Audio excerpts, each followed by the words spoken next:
সিমিওনের তরমুজ ব্যবসায় লাল বাতি জ্বালিয়ে দিল রিয়াল মাদ্রিদ। ডেকে এনে হাতে হারিকেন ধরিয়ে দিলেন ভিনি ভালভার্দেরা।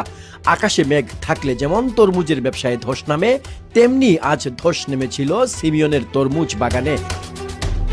ম্যাচের শুরু থেকেই অ্যাটলেটিকো মাদ্রিদ প্রচুর স্পিডি অ্যাটাকিং ফুটবল খেলতে থাকে।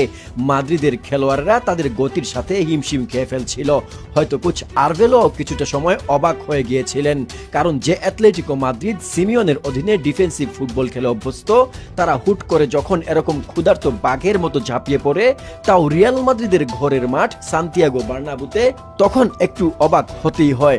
আর মাদ্রিদ খেলোয়াড়দের সেই অল্প সময়ের কিংকর্তব্যবিমূঢ় অবস্থার সুযোগ নিয়ে ম্যাচের ৩৩তম মিনিটে গুলিয়ানো সিমিওনের পাস থেকে গোল করে বসেন এটিএমের এই সিজনের সেরা সাইনিং লুকমান। এই নাইজেরিয়ানের দুর্দান্ত ফিনিশিং এর ফলে অ্যাটলেটিকো মাদ্রিদ এগিয়ে যায়। তবে এই গোলের পর আস্তে আস্তে ম্যাচে নিজেদের প্রভাব ফিরিয়ে আনতে